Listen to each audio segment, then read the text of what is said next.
Hello, friends, and welcome to the Can I Be Frank podcast. I'm your host, Frank McCabe. It's been a few weeks. It's good to be back.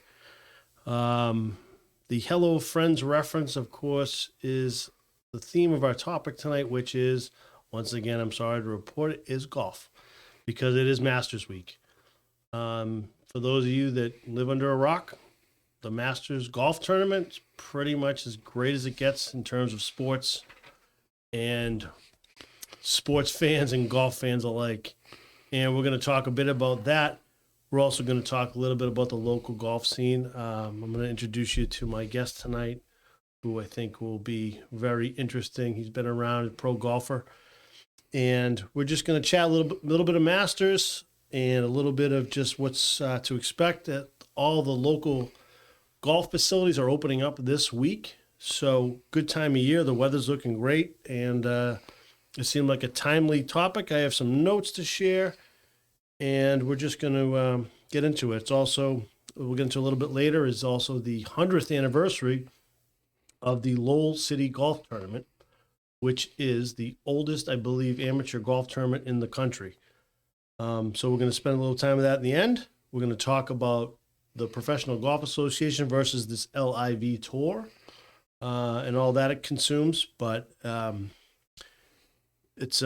excited to do this show. And in fact, I am dedicating this show to my late father, Frank McCabe Sr., who was a golf lover, and certainly Masters was part of our bond. And we went in 2018. We're going to talk about that. So great show. And what I'd like to do right now is welcome my guest, Mount Pleasant Golf Club professional. There he is. There's Joel Jenkins. Of the Borica Jenkins, if you know. So I want to welcome Joel, and thank you for being here, my friend. Thanks, buddy. Thanks for having me on. It's my pleasure. Yep.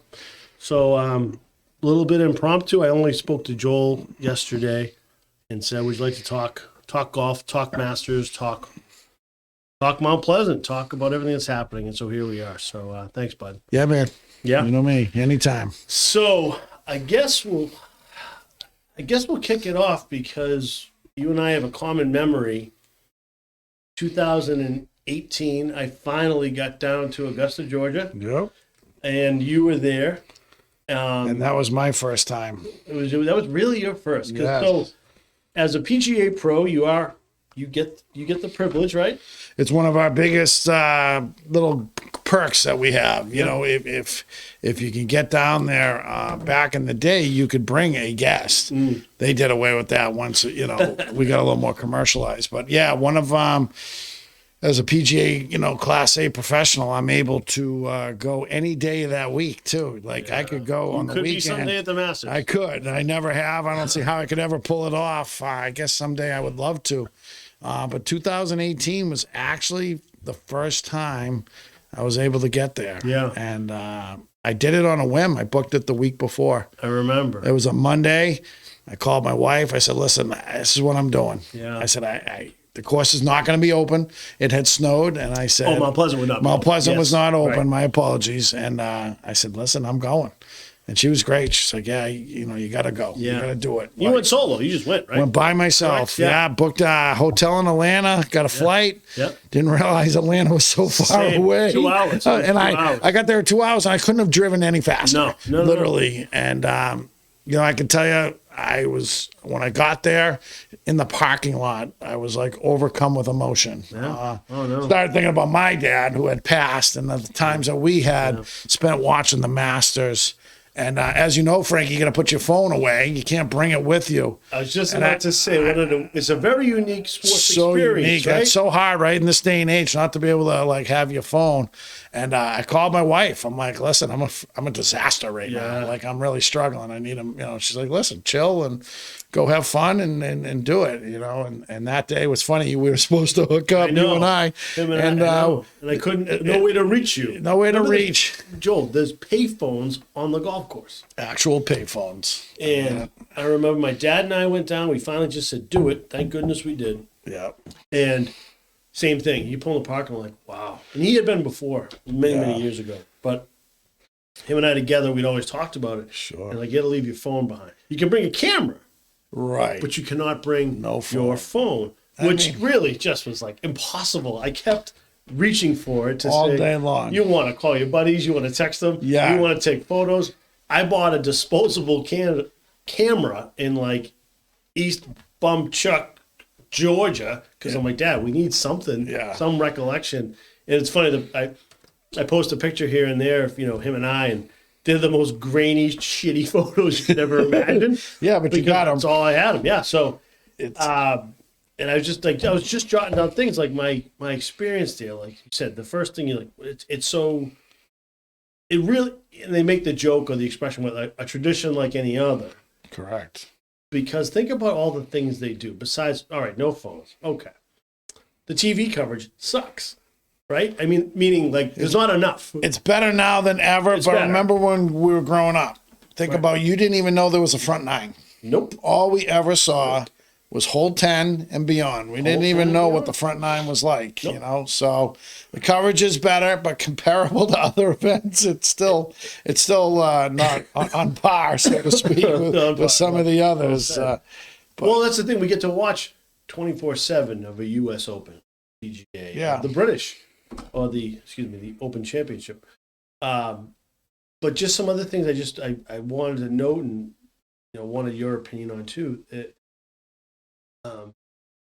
The amazing things I thought about Augusta was, like, first of all, they kept everything economical.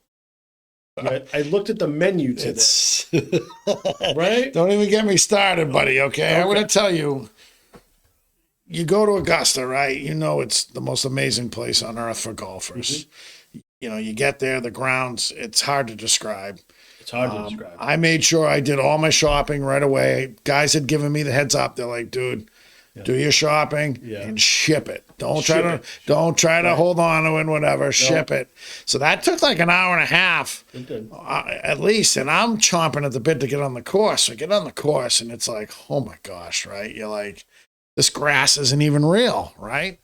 And it's the grass. It's not even real. The grass. It's not even real. You're like, this is not real grass. There's just no way. I kept picking it up and like, this is fake. So now I'm thirsty. I get to my first tent. Of course, it's green, right? Everything's green.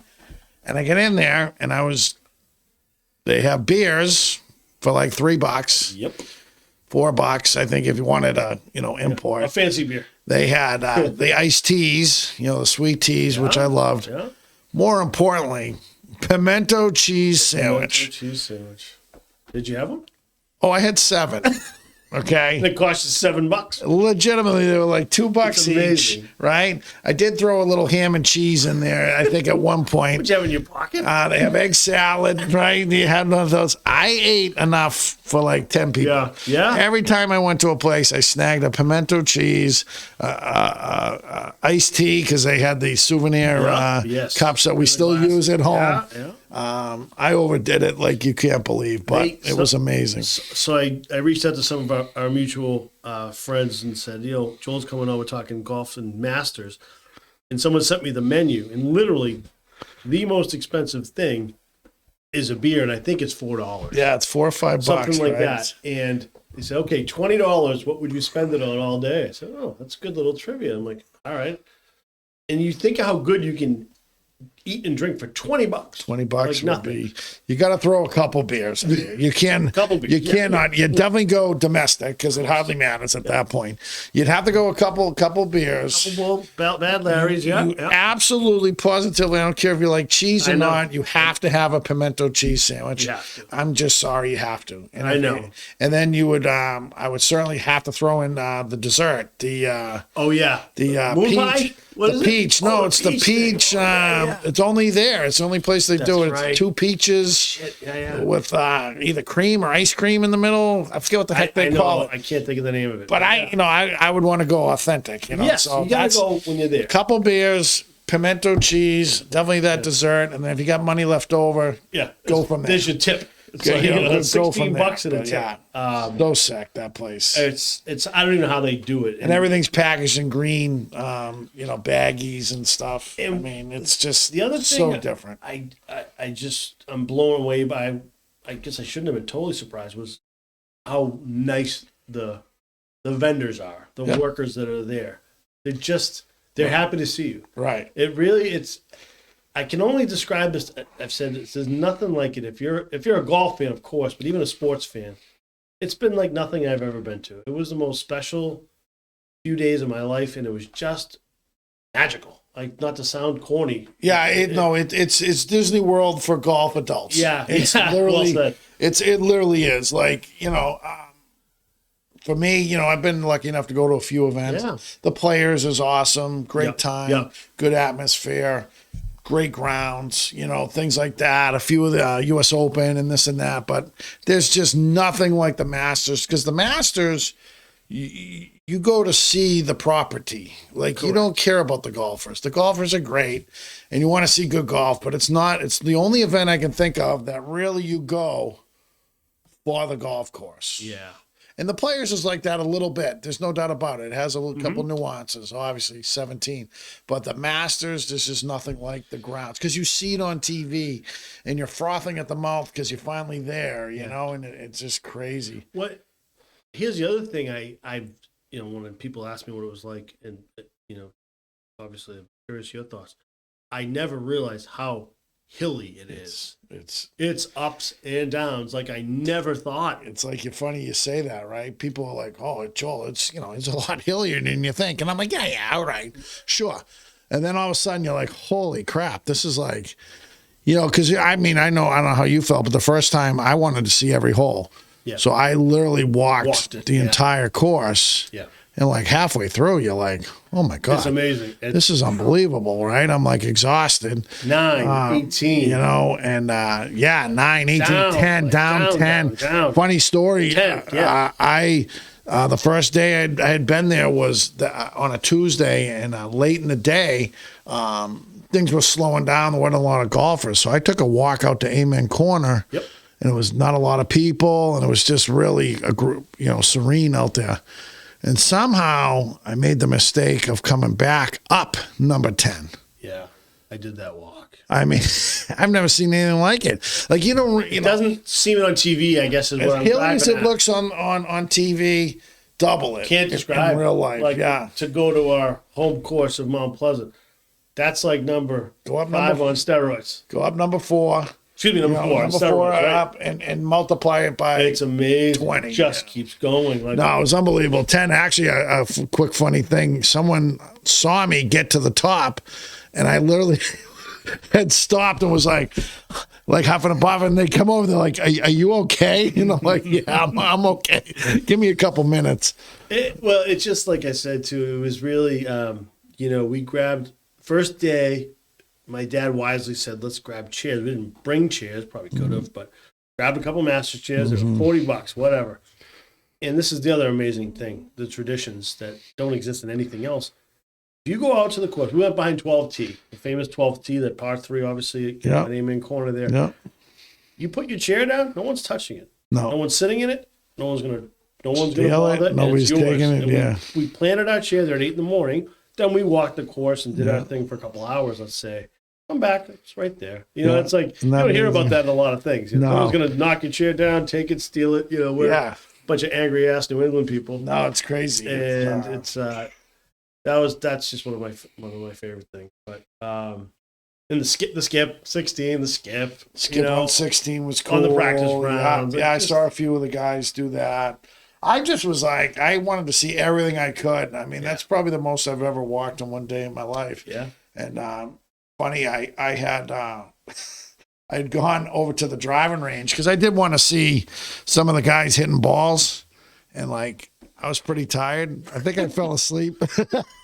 Well, they got the nice chairs, right? Yes, they do. They have stadium style seating while you're watching, and I know I did. I legit like fell asleep for a little bit. Kind of popped too. Was like, oh my gosh, I hope nobody made fun of me, but yeah, that was an amazing day. So let me turn the subject here. So, sure. I mean, let's go to, I think, I want your predictions for sure, what you think. I want to talk a little about the live. Yeah. But I was thinking today, like, what is your favorite Masters memory? I think you already shared it with me, but. Yeah, I mean, it would come down to 2 for me, but there's one that definitely outweighs the other. And for me, it always comes back to 1986 with Jack Nicklaus At the time, I'm 15 years old. I'm golfing. I've decided no more baseball. Golf's a bigger deal for me. It was that time, yeah. Yeah, I had quit baseball, a year prior. Had done, my dad was a golfer, not a great golfer, but he loved it. And you watch the Masters. I mean, there's nothing quite like the Masters. And 86 really was the first time I can say that I thought about golf as a future. Yeah. One to play well and maybe play in college. You were a freshman in high school? 86, I was freshman, late freshman year or early, because I graduated in 89. Wow, okay. So just, at the ripe age of being like, knowing what was going on and understanding it. So whenever the coverage turned on and Jack was making a run and oh my gosh, my dad was, we were into it obviously. Yeah. So 86 for me, 86. That really turns the tide. Now hindsight, seeing Greg Norman lose again is great for me. I think, he gets what he deserves now. The ultimate choker, Greg Norman. 86, Gary Walsh, I'm sorry. Don't get mad at me if you're listening.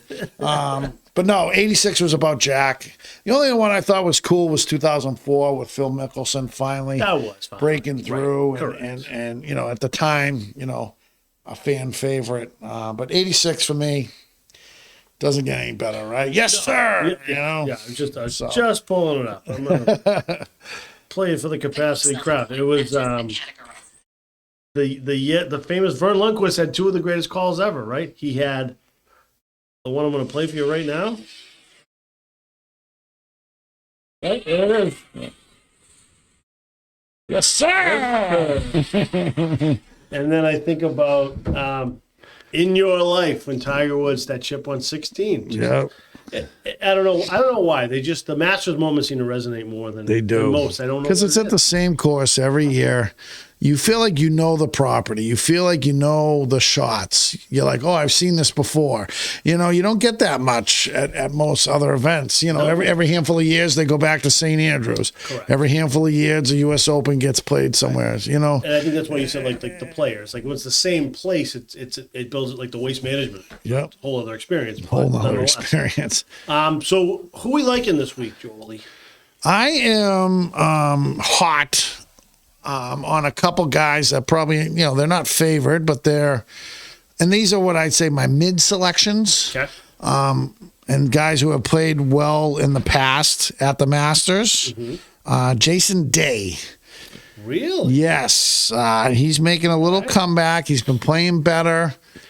He's been a little invisible for a bit. Yeah, he's been visible lately, and I think he's close. I do have a little worry about his little mental status. He seems like he's got a lot of thought going on and whatever. But I do like Jason Day in this event. All right. I've heard that before. So, I mean, he's kind of one that I've really been eyeballing. Okay. I think we're sleeping on Hideki Matsuyama again, although I know his game's been a little off whenever, but as you know, the Masters, anything goes. Yep. You see the trend of the guys who always play pretty well there, so you got to believe they have a chance. I think for even a longer shot, Justin Rose, who's been playing much better lately. He's getting older. He's like getting older. He's still got a little game. He's not Dickie Hennessy's favorite golfer. Dickie Hennessy loves Justin, so I'm picking Justin. I'm picking Justin for him. So those are my three kind of what I call middle of the row guys. Let's talk about. Let's see. And I do have one. My favorite, right? Scheffler's the favorite in the event. I mean, you can't even deny it. I mean, the guy is playing so well.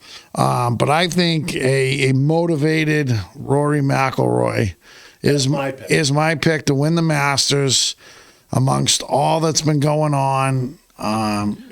He completes the career Grand Slam with this win. Tiger spoke very highly of him in his press conference. I think. Yeah. Mentally, I think he's in a little better state where he doesn't feel like he's, has to carry the torch for all the guys like he did a month or two ago. So no. I got Rory winning, but I got those other guys, as what I see as middle of the road potentials. I like all those picks actually. Jason Day would be an interesting storyline. So good, kind of a good segue. What so I made a little note of this whole, for those of you that aren't golf aficionados that happen to be listening or watching, this whole LIV tour started about a year or so ago, right? Sure. It's basically a competitor of the Professional Golfers Association. Yeah. And they're getting gigantic money. Yeah. Some of the best in the world have jumped ship. So what I was looking at, Joel, is the ones that have jumped that are at Augusta this week. Yeah. And I'm going to throw some names at you. There's quite a few. Dustin Johnson. I mean, could win. Patrick Reed. Not going to win. Phil Mickelson, Bubba Watson, Sergio Garcia, and Charles Schwartz, all former Masters champions. They're entitled to be there. They're at the Champions Dinner as we record this. Yep, they are. Thoughts? I mean, what's the mood in the locker room? Oh, it's going to be edgy a little bit. Right? I mean, I think some of the guys, I think like a guy like Rory's probably pretty cool with like DJ. And I think he even said that. Like DJ, he's okay with. And Brooks, I think he's kind of okay with. I think he's more concerned about some of the other guys that he didn't really feel like should have jumped.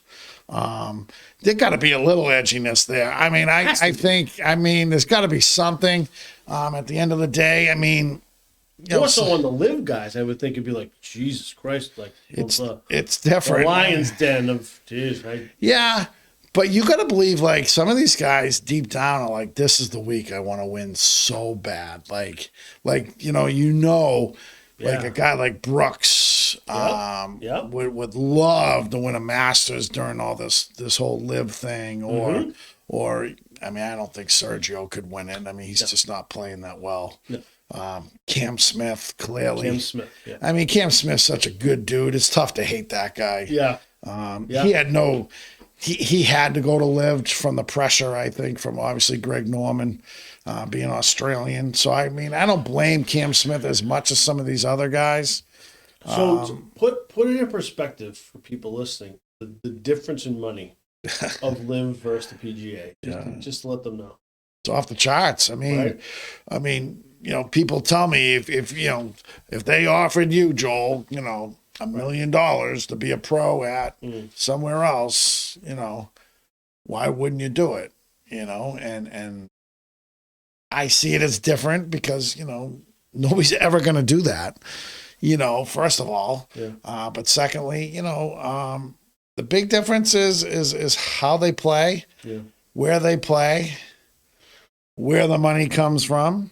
They've been given guaranteed money. Yeah. And it's that situation, generational wealth.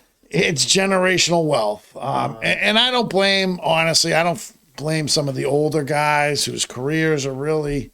Oh, I think for Ian like Poulter and Westwood and a few guys like pushing that. 50. All right, I can grab myself 10, 20, 30, 50 million bucks. Guaranteed at money. the end of my career. Yeah. I mean, it's the guys that like the DJs, the Cam Smiths, the Brooks. It hurts. Answer. Yeah. Young guys like that who haven't even really gotten a chance to prove themselves on the tour. I think if you're a good tour player, you're going to make your money. You're going to make your money. I will say the Live most definitely woke up the hierarchy of the PGA Tour. I mean, they realized that they're no longer the only, game in town. I mean, it's going to benefit the tour. It obviously is. They've already upped the ante on tournaments and different things they're doing. I mean, as a golf fan, I don't like it because I feel like it's kind of cheapening a really great product as it was. But I don't blame these people. I don't blame them. How can you turn that? Yeah. I don't know. It's a tough debate. It comes down to how much do you really need, I guess. And right, correct. Do you want to have any type of legacy? Yeah. If you want any type of legacy, you want your name to be used for years to come. You want to be known as a game setter, trend setter, or whatever. Then you don't go to Live. I mean, Dustin Johnson, guy's damn good. He's got a couple of majors. Yeah. He wins a few more. He didn't need it. He didn't need it. And he's married to someone richer than him. He's exactly, no doubt about it. You know what? I'm not a live guy. You can, you know that. I can feel it. I mean, 54 holes. I agree. Shotgun tournament. I mean, come on. Shorts. They weren't fucking shorts. Some of the guys are untucked. I agree. I do like a fun time on the course, though. No. Tunes and I know the event that was the activity local to us at International. I heard was very fun, very well marketed. Yeah. You know, energizing type thing for golf. But what courses are they playing? You know what I'm saying? Like, you don't even know the courses. I'm International and Mass. I mean, come on. Devil's advocate. That course is nice, but is it the nicest course around here? No. Not even close. It's not even top 20. You know, so to me, there's just no, legacy there. There's what I do think is I think this could be a, excuse me, could be a little short-lived experience. I don't know. No pun intended there for you. Sorry. No pun intended. I don't know. They got deep pockets. There's a lot of money out there. How deep? I mean, how many hundreds of millions can ultimately, if it benefits golf in the long run and awakens the PGA Tour to like not being the only sheriff in town, and that clearly has happened. I think I'm most disappointed in Phil Mickelson. I mean, he really, other than his giant gambling problem. I mean, he obviously has the gambling problem we all know about. And I was. He can't even crack an egg right now. Huge Phil fan. He was such an ambassador. He was the next Donald Palmer of this game, in my estimation. Now it's like money grab. So I don't know. But it's a good storyline for the week. I mean, it doesn't get much better for a storyline. No, it's interesting. Like how many live guys are going to play good? What if a live guy wins? Does that prove that lives, those guys? I don't think it proves anything really. Yeah. But I still think it's like, there's got to be this, like you said, locker room. There has to be this, we got to win it for us type of thing. I know. And you don't really get that in golf ever. Justin Thomas and Roy, vocally. Jordan Spieth. Yeah, those three are probably and Tiger. And Tiger. Those four are definitely, they're the people of the tour. I mean, let's face it. I'm a PGA member. I know you. You know what I mean? So I take some of that, kind of personally, these guys needed PGA professionals at a point in their life to learn golf and get better at golf. They all have coaches. You know what I mean? So I take it a little personally. No. At the end of the day, if you offer me the money, can I say I wouldn't? I don't know. I don't think any of us can say yes or no to that kind of question. But I'd like to see the drama just for the sake of, not that I need more interest in it, but I hope the drama's awesome. I mean, I think it'd be great if it comes down to Rory and Brooks in the last group, or you know what I mean, or whoever. I just think it'd be awesome. So anyway, folks, it's Masters Week. We're excited. It's as we record this, it's Tuesday evening. So tomorrow we have another wonderful tradition, the par 3 tournament at Augusta, where there's a par 3 course and a par 3, for those of you that don't subscribe to golf, all little short holes. The players can opt to play in it or not. Oftentimes they play with their children or something, or they have their daughter on caddying. It's a really, for lack of a better term, it's kind of like a cute experience. I think it's really fun. I love to watch it. So that's on the Wednesday, which is tomorrow, when this program will be published. But another great, just only at the Masters tradition, which is fantastic. I highly suggest you watch it because it's a nice thing. We kind of gave our picks. I'm also with Joel. I am going to go, I think Rory McIlroy is his time. I've said that for 5 years too, though. I don't know. I mean, Scotty Scheffler's playing. Yeah, secretly, Spieth is my guy. I'm rooting for anybody. Who knows me, Rick Gillis. I know you're out there listening. Rick Gillis is nothing else to do. Jordan Spieth is my favorite golfer. So secretly, class act too. He's been playing better and he's close. If he could just figure out his putting a little bit. And so, as we record the show, this is for Inside Lowell. Ted Panos, Danielle McFadden's brainchild, and it's fantastic. And you can see the studio is this place is awesome. It's really great, and I'm fortunate to be a part of this venture. And I'm not doing a sports show and I'm not doing a golf show. I try to just mix up my themes and what I like to talk about. And I was afforded the company of Joel tonight. But I do want to take a twist back and talk a little bit about the Lowell golf scene. Joel, as I mentioned in the beginning, is the head professional at Mount Pleasant Golf Club, a place that I've been a part of my entire life. Over in the Highlands section of Lowell, amazing membership, amazing people, amazing friends. And we're very lucky and blessed to have people like Joel lead that effort, and Sean Tully, and great people. So I wanted to give Joel a moment just to maybe share some of the exciting things. The course is opening this week, and some of the new things. By all means, just share what's happening over on Staple Street. Yeah, I mean, Staple Street. We take we take our membership and our club, serious, but seriously fun. Yes, obviously. So some people say it's a bar with a 9-hole course around it. Sometimes I don't disagree with them. But golf course, a golf game broke out. Right, exactly. Right. We're lucky at Mount Pleasant. The grounds are excellent. We're lucky enough there where Chuck Malatesta does a great job, with the grounds. Mm-hmm. Big difference, though, I would say, Frankie, hole number 4, we talked about earlier. We had to have some work done over there, National Grid and whatnot. So, yes, that's quite a project. Quite a project. I mean, we don't want to get into the details, but that was the Transcontinental Railroad. I mean, it's like nothing I've ever seen before. I was like looking at how they lay down the thing, the boards and stuff. And I'm like, what the heck is going on? Truth be told, I did take a golf cart for a little special ride last fall down their little track. But 4's looking so different. Big tree taken out, over the pond. The whole left side right now just looks more open with some trees down and up by the green. So hole number 4, definitely a big change, big different, little look. I'm sure we're going to do some things to kind of dress it up and tighten it up here in the next weeks or whatnot. So we open up this weekend. Yeah, we're going to open up this weekend, Saturday. We have a tradition of, we have our cleanup in the morning. So if you bring a rake, voluntary cleanup members, bring your rake, bring your gloves, bring a good attitude. Although, I mean, I've been out there on the course a few times in the last week. It looks really good already. Yeah. I'm sure Chuck's got things planned. But, if you do the cleanup, I don't know, as you know, tradition unlike any other, right? Do the cleanup. You can go out and be the first ones on the course on Saturday after you're done. So Saturday's a big day. We do have our annual smoker on Thursday. That's our smoker is the traditional opening of the club, right? Traditional opening. It's the first official night. Right.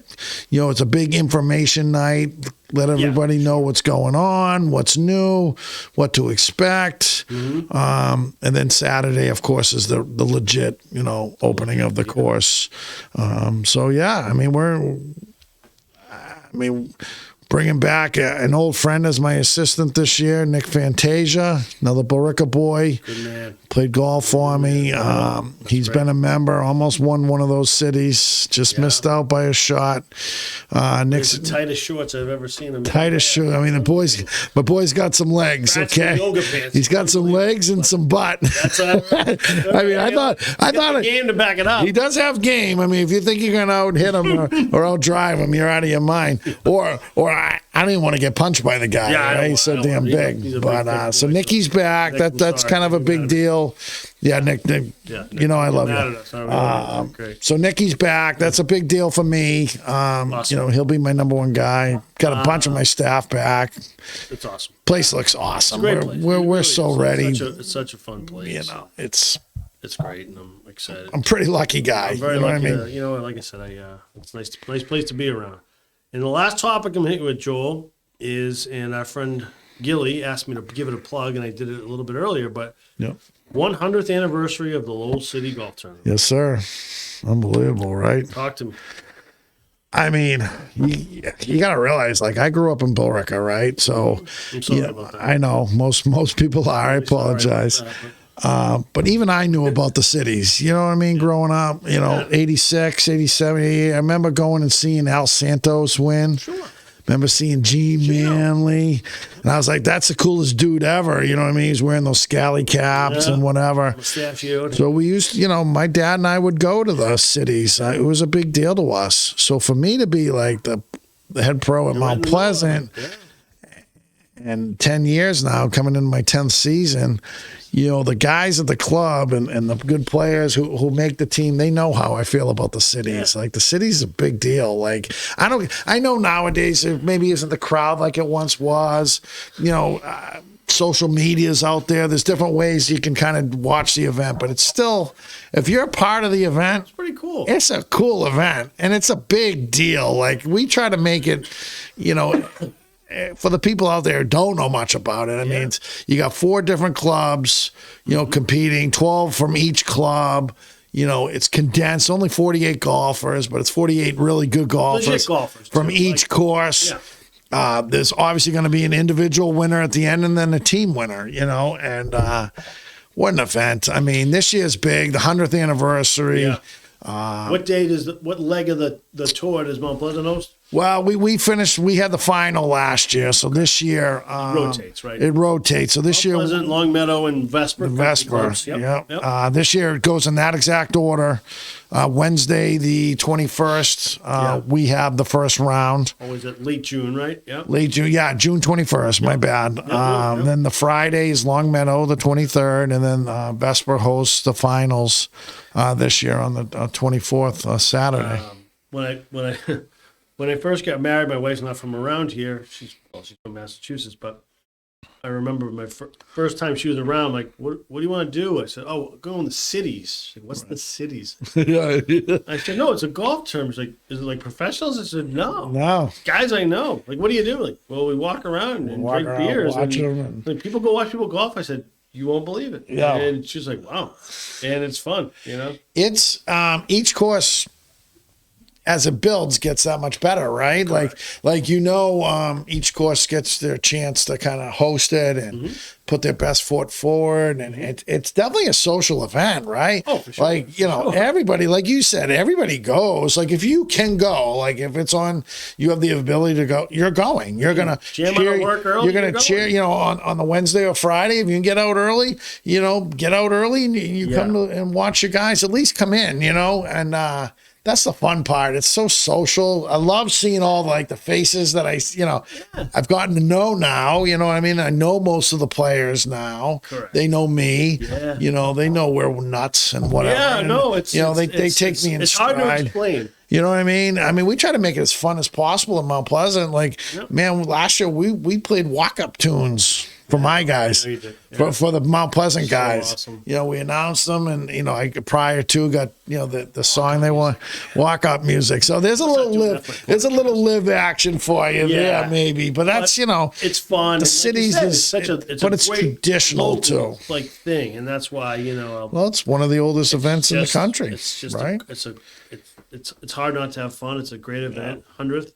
So we kick it off on the 21st at Mount Pleasant. June 21st, Mount Pleasant. Come see us on that day. I know it's a Wednesday. Come see Joel. Maybe a little hump day action. Get out early. Nothing wrong with Come see us. Well, buddy, I think we covered it all. Any closing comments?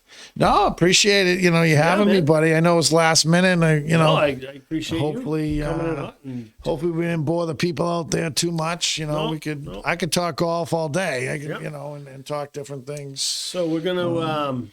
This is being recorded on Tuesday evening. I'm gonna try to get this up on our InsideLowell page tomorrow. I'll certainly share with Mount Pleasant, and I'm sure these guys will repost. And it's just a fun conversation. I hope you enjoyed it. Joel's a gentleman and a friend, and I was really happy to have him on. Enjoy Masters Week, and let's go. Thanks all for being here and listening. And see you soon. Thank you, guys.